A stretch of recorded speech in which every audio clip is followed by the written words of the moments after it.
Teresa here. Just wanted to bring in a thing. Are you a manager or a leader? Do you ever Hmm. question which one am I? Hmm. You have a role in nursing leadership, whether you've strived for it or you fell into it. Doesn't matter. So now what? Are you leading your team to success or managing them into compliance? Good question. Let's talk about the difference between leadership and management and when to apply each skill set because both are valuable. I'm Cindy, And I'm Teresa, as I said. and we are both master's prepared nurse leaders, and we're on a journey to help other nurse leaders avoid some of the mistakes and mishaps that we have seen and made ourselves.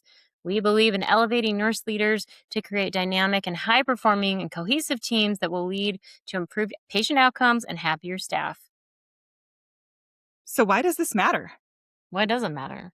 Most nurse leaders manage tasks because that's what's in front of you. It's the Mm, easy thing to do. true. But they struggle to lead the people. Both are necessary. But if you use the wrong one at the wrong time, it's going to cause burnout, disengagement, and create a poor culture. That's true.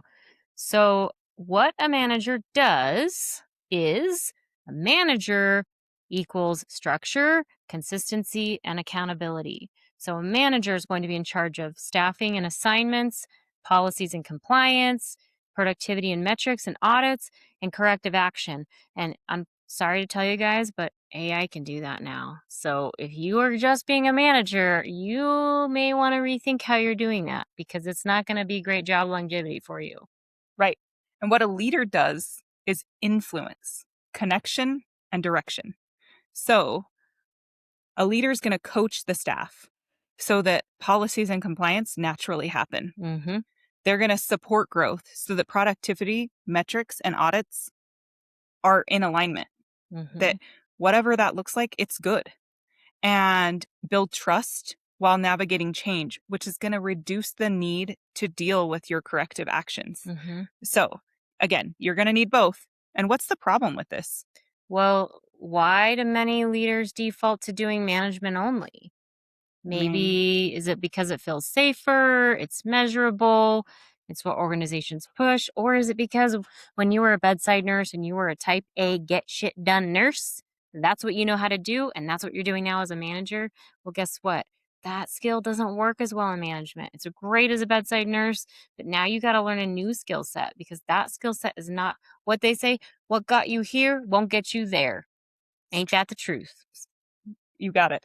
Mic drop. So, and then the result ends up being something like what?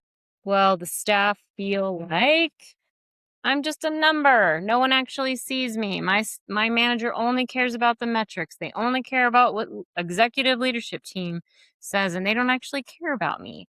But you don't get to choose one. You need to do both of them, unfortunately, because the tasks are necessary. You do have to pay your staff. You do have to make schedules. Yeah. You do have to have metrics that are, not crappy. You don't want to just have cladsies out the wazoo or, urinary tract infections going crazy. You don't want your patients falling or getting pressure ulcers. Like those are bad things. We do need to pay attention to them, but Sure. just paying attention to them is a big mistake. And you don't want to be doing that. Yeah. Too much management, rigid, disengaged. Your team is like, meh, whatever. Yep. You just are here to make sure I do X, Y, and Z. I'm not actually get to Yeah. be a human when I'm here. But if you're only being a leader and you're like, Disneyland leader, I'm going to make my staff happy, everything's going to be great, then you have no accountability and everything's just a free for all. So you can't do one or the other. You got to do both. I have failed at the too much leadership and lacked accountability. It was a hard one to learn. Well, I have too. And I've probably also done the other one. I think I've Yeah. also gotten stuck in my office and forgotten that I have employees that are out there on the other side of the door. And I just had to walk out and go see them and say, "What's up, guys? What are you doing? How's your people?" I have done both. So you really want to take those management skills and use those when your patient safety is at risk. Policies are truly not being followed and you really need to step in. Mm-hmm. When clear expectations, as we've talked about, and you're struggling with that failing employee or having to do disciplinary, when clear expectations are needed and you need to create them in order to create a pathway for your staff, or true performance correction is needed. Mm-hmm. You're going to want to use leadership skills, though, when your staff are struggling, when morale is low, And you're developing your people. You want to build them up and teach them how to be engaged. You don't want to do your job forever. You want someone else to be able to come in and do it eventually, right? I hope so. I I hope don't we want don't. to do my job forever. No. So I want someone else to come in. So I better figure out how to train those people to do what I do. So when the culture needs to be shifted to support performance and policy alignment, you should be focusing on leadership because those things are going to help you in the other realm.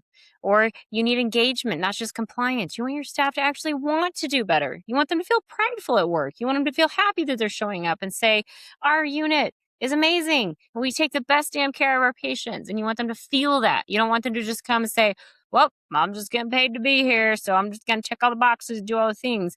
Guess what? They're going to make mistakes. They're going to not care. They're not going to pay attention to those metrics that you so care about.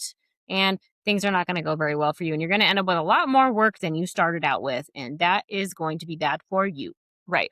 So which one are you? A manager or a leader? Cindy, do you have an example of a time you had an issue, but rather than jumping directly into a problem or a punishment, you handled it differently? How did you show up with leadership specifically? Well, I think when I started out as a new manager, if you looked at what was going on paper, I might be inclined to focus on the tasks because we didn't have enough staff. The unit was full of sick patients. COVID was going rampant. And our chief of staff was telling us that we could not close beds. So we were in a pretty bad predicament. So the staff wanted us to give them some part-time positions and they wanted us to give them some seniority incentives. And some of those seniority incentives could potentially have actually caused us to have worse staffing and have less people showing up. And it could have made my scheduling harder. But I also knew that we had a bleeding font. The carotid or artery was gushing and I needed to put a tourniquet on You it. had to Well, stop the bleed. Please don't put a tourniquet on the your neck. carotid. Yeah, not unless they're dead. Well, even then, it's kind of awkward. So let's look at a different one. Let's say that my brachial artery is gushing out and I need to stop it to save my other parts of my body. Okay. So I ended up doing a Hail Mary with this team and but I did it with like an exchange. It wasn't like I'm going to give this to you and you're going to just be happy and everything's going to be hunky dory and we're all going to live happily after. I was like, okay, I want to give you guys this thing, but I have all these other problems that I need to solve. So I need you to help me. I will help you, but you got to help me. This is a two-way street. We're in a relationship. I'm your manager, you're my staff, and we're going to solve these problems together. And so I came up with a plan. And we had a great staff meeting. You should watch our video on how to prep for a staff meeting, and I'll tell you all about what I did exactly on that staff meeting. But it panned out pretty well. We turned our turnover rate from 56%, which is pretty bad, to 9% the year after. We did. And it really had to do with that first meeting when I made a Hail Mary to stop the bleeding. And then all of a sudden people started being like, oh, the culture's shifting. There's education here. We want to stay. We like the team. We want to come here. We want to work with you. And it made all the difference. So I had to really lean into those leadership skills instead of looking at the schedule and moving and doing overtime and just working the staff to a bone who were already burned out, who were already going to leave. I needed to give them something to give them a reason to stay. So true. So basically, what we're saying is, which one are you? Like, let's look at this. Let's build our high performance dynamic team. But I have made these mistakes. I have been more of a manager at times, and I have noticed I sometimes vacillate. When I struggle a little bit, I kind of lean more towards my management skills because those ones are a little more comfortable. They're familiar and they're safe. And they're measurable, like I said. Like I can tell my manager I'm still working or my boss, and I'm getting things done. Look at me, I'm doing it. But am I actually leading my people? Am I taking the time to make sure that my people have what they need and we're, as a team, creating that cohesive environment? I'm not just managing tasks. Yeah. I'm looking at how can I lead my people.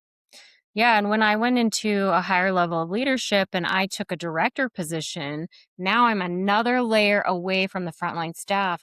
It was really hard for me to remember to go out and engage with the frontline staff and to check in with them and to know them, know their names and know who their kids are and know how many pets they have. And so I realized actually that about the beginning of the year, this year. And I told my boss when we were setting our intentions for the year, and I said, this year, I don't want to just weed the garden. I want to fertilize it. And that's been my mission ever since, is that you got to weed out the bad. That's your management stuff, but you also need to fertilize, and that's your leadership part. So I had to learn that the hard way. And you're going to probably repeat this a couple times in your journey whenever you go to different parts of leadership, or you might go higher in leadership. This looks different in different settings. Also, which set of skills aligns more with your true self and your true values? Again, go check out our values video and our Find Your Why video, Mm-hmm. and maybe find which ways you can utilize these skills and integrate them into your practice in order to make sure that we are continuing to improve patient safety and outcomes Mm-hmm. and making our staff happy. We're really trying to address all of it. Like, I don't believe that we're in a world where you have one or the other. Yep. You don't have to be just a manager, you don't have to be a leader. Mm-hmm. We don't have to only have either safe patients and unhappy staff or vice versa. I think we can have all of it, and I think we can do that as we work together and we find balance within ourselves and with the growth and opportunity, even if that means that some of our videos have shown you that maybe this isn't the right path.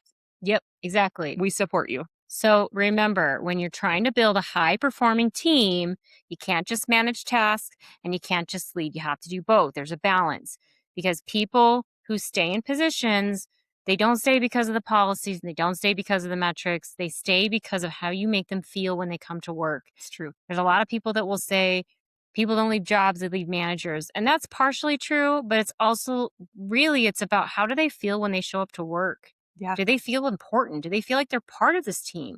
Do they feel engaged, and do they feel like their contribution matters? And that's what we're really trying to harness here. Yeah.